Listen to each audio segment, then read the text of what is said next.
Hello, welcome back to the library. Let's get down to it. So I have an amazing treat for you guys today, and yes, that treat is indeed a Scooby snack. Allow me to present to you the original version of Scooby-Doo Night of 100 Frights. Now, to understand where all this chaos comes from, we need to go back to January 26, 2000. THQ has proudly announced a partnership with Warner Bros. Interactive, a 3-year deal that would see them publish Scooby-Doo across a bevy of platforms, including those by Nintendo, Sega, and Sony. After the announcement in January, at mid-year, they announced that games would be coming to the PlayStation and the N64 and the Game Boy Color just in time for Christmas. Now, what we got was for the Nintendo 64 and the Game Boy Color, the classic Creep Capers games, which did arrive just in time for Christmas. However, the PlayStation game, Night of 100 Frights, was nowhere to be seen.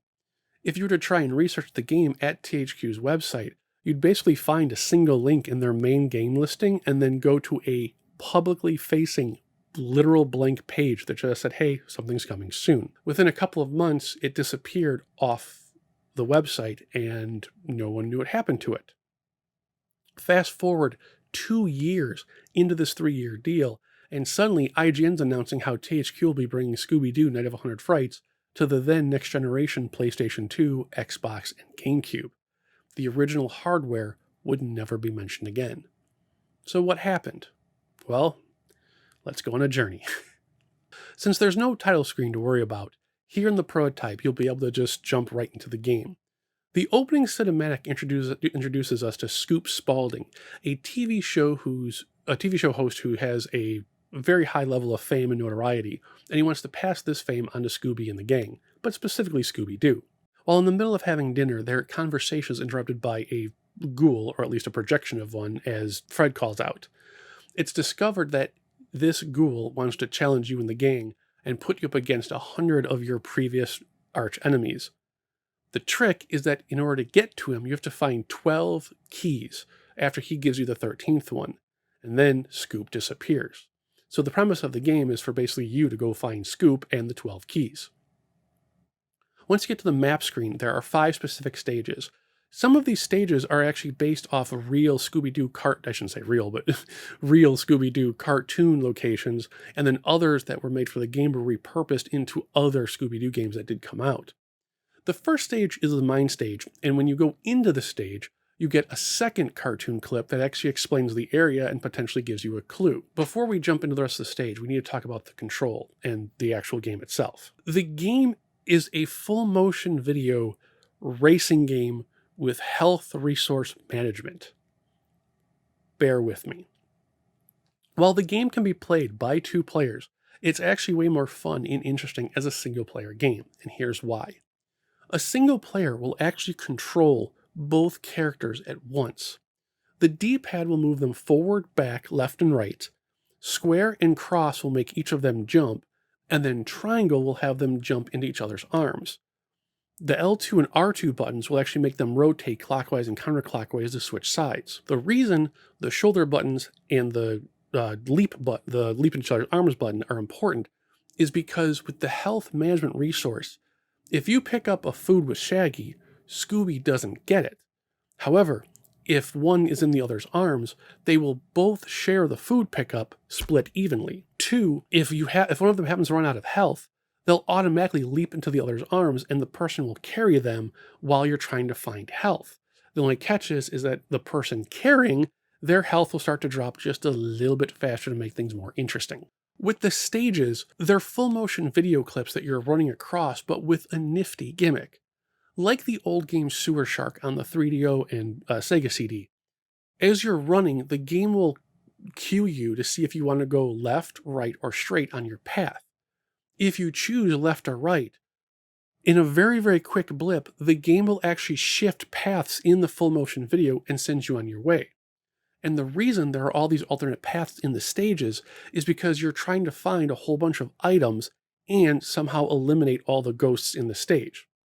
The way you eliminate the ghosts in the stages is essentially by reaching back to the starting point of that level. The other people and the mystery machine van will be there, and somehow they'll stop them. Now, the actual gang isn't there, and the van isn't even completely rendered. Like, it's missing tires on the inside of it. But in the beginning of the game, it's explained to you that they're sort of like these holographic projections. So apparently somehow they must have like either turned off the hologram chasing you or what have you. But yes, like the Matrix, holograms can hurt Scooby and Shaggy. Who knows? So with the levels, they're not complete in various ways, but after a solid 20 hours of playing the demo, I can at least present to you what was more than likely supposed to happen. As mentioned, you're basically running laps trying to find all the items and so forth. On the HUD display, you have Scooby and Shaggy's health. In the top center, there were 3 circle slots. These are for items you would have found, and after 20 hours, I can only find 1 item, and that's in the 5th stage.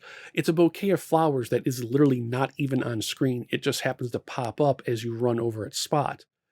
It's more than likely these items would have been exchanged for the keys, especially considering that if you are looking for 12 keys, it would be 3 keys per the first 4 stages equals 12, and then you have a boss, fight or what have you on the 13th key in the 5th stage.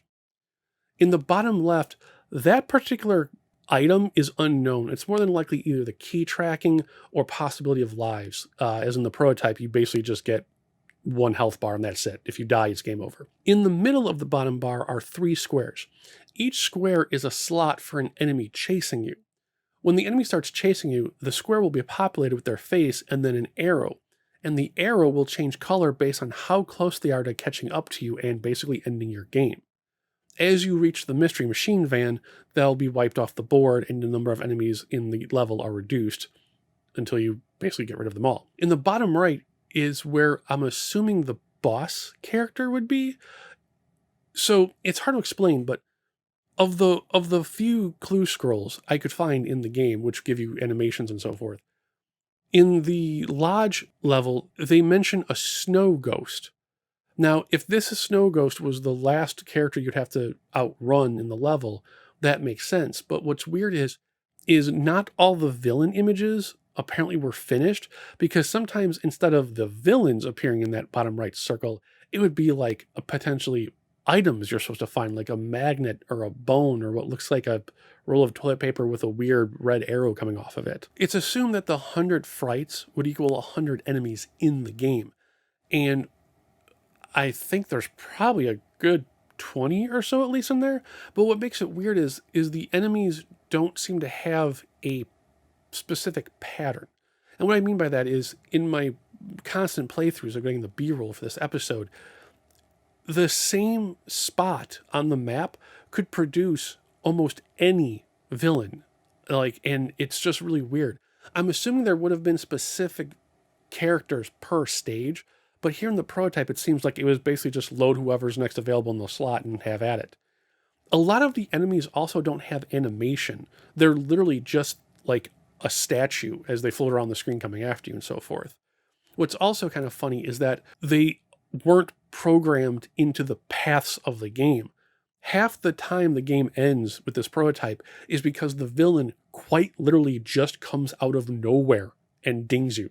It's like instant death. Speaking of instant death and the eternal quietness, another interesting thing about this prototype is there is literally no music and no sound effects. All that's really present audio-wise are most of the voiceovers for the cinematic intros you can find. Everyone but Scooby seems to have spoken dialogues, where Scooby will have some and sometimes not have. He'll just be silent. His mouth just do nothing. However, if you're going to be using headphones to play the prototype or watch the Let's Play, be careful. The level gains on the characters are all over the place. Fred is the loudest, and Velma, and sometimes Daphne, can be the quietest. So if you're going to listen, use your levels based on Fred, because if you don't, you will just bleed every so often when the cinemas come up. So the real question is, what prevented the game from coming out? And that, unfortunately, is its own ambition. So with the prototype this far into its gameplay functionality, a whole lot of things aren't in place, at least that we can produce or at least unlock. As I mentioned, out of 5 stages, only a single item has been able to be found, and that's just the bouquet of flowers. There are no keys anywhere to be found. Now, if the keys were gotten from the boss fight, there's no boss fights programmed, so there's that problem. 2, and this is the main important one, it seems like the ambition of having all the full motion video tracks with the overlaid characters and items was just too much for the PlayStation to handle, and here's why. So in order for the gimmick to work, you would have the full motion video level. There you go.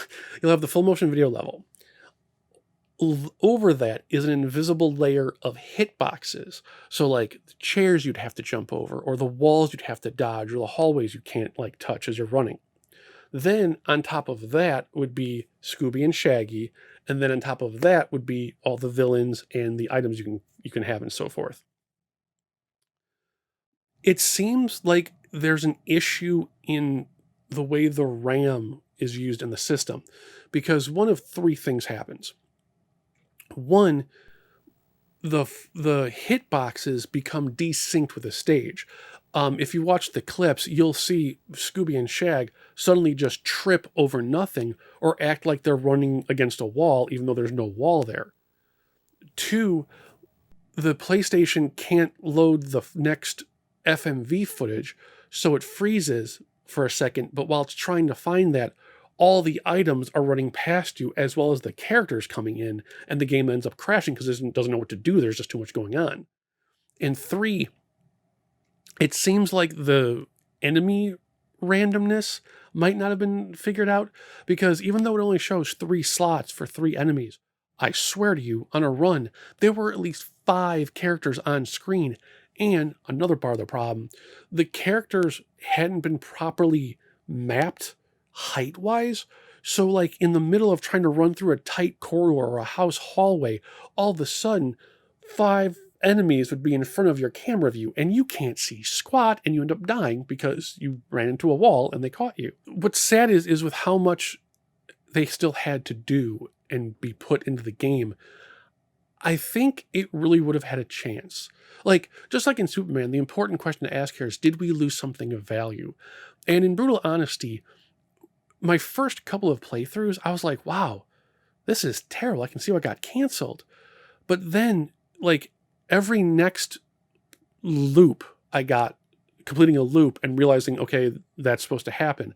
Every time I found another hidden animation or hint with the clue scrolls, like, or every time I found a hidden path, like, the game was like starting to hold. It was like, wow, this is incredible. Like, this is fantastic. And we really did lose something. And more importantly, not so much even just from the game itself, we lost a whole lot of designers' work. And what I mean by that is, when you play the prototype, don't just pay attention to the game, pay attention to the visuals. There is so much detail in some of the stages that it can't even be processed. Like when you're running through the mansion, you'll run through a room. The room of the library is like this big, like you can make a sandwich out of it. But there's at least 200 individual books that they rendered into the shelves. In the ski lodge, you can go down to the basement and there's just tables and chairs and things covered in dust and multiple kitchens and multiple offices, and it's incredible. And all of that was lost until now. So yeah, we really did lose something. And I don't know if, homebrewers or hackers could even potentially try and complete the game. I doubt it. But yeah, it may have only probably had, say, slim chances to barely being profitable in a retail environment because the FMV might have been not the core audience Scooby-Doo would have the attention span for. But as an older person at the time who watched the cartoon growing up, this would have been phenomenal. And it's a shame. So yeah, guys, that's the whole game.